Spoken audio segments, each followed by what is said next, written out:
So this is the hard part, is deciding who to keep, who not to. And you get out here in the field and you're like, oh no, that one looks really good. That's the one I want to keep. And they're all good. This is one of the great problems, is that when you get things together and you've got good flock and everybody's having good babies, there seriously is not a bad sheep out here now. So trying to decide which ones to keep is hard. But what I do is, because I keep really good records, I just look at the numbers. And again, there's no bad lamb or bad ewe out here, but there's some that are a little bit better than others. And I can only keep so many.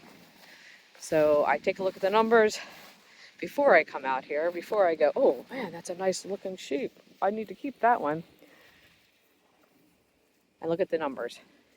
And it's very marginal. I mean, we're talking about like some of the lambs are gaining 0.57 pounds per day and some are gaining 0.65.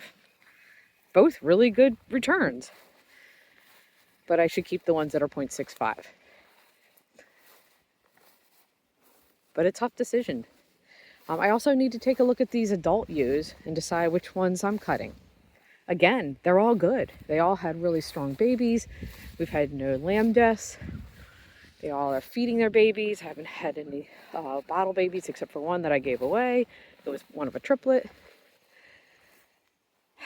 So how do you decide which ewes to cut? Because I can really only, realistically, I shouldn't keep more than maybe 12, 13, 14 ewes.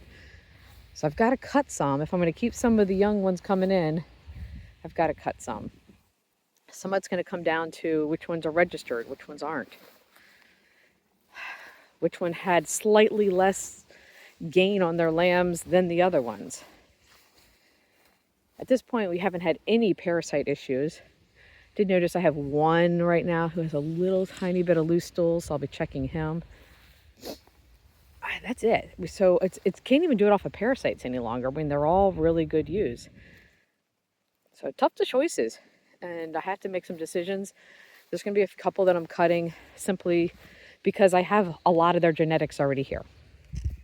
So I don't want to duplicate my genetics. I want to kind of have different types of genetics out here.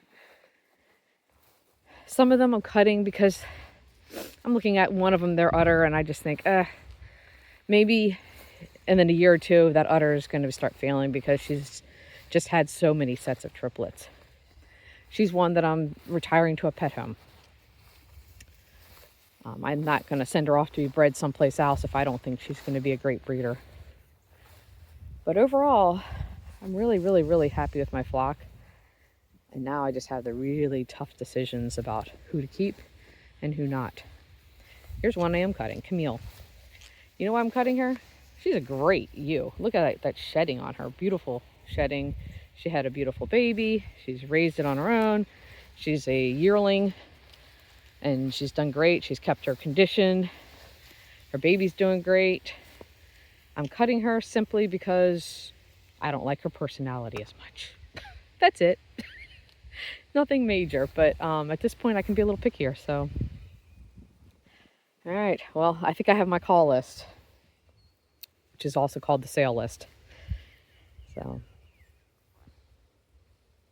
of course, I get out here and I question my decisions, but got to stick to it. Data matters. You know, you got to look at those numbers, and the data that you collect is what really you need to look at. Well, have a great day, everybody.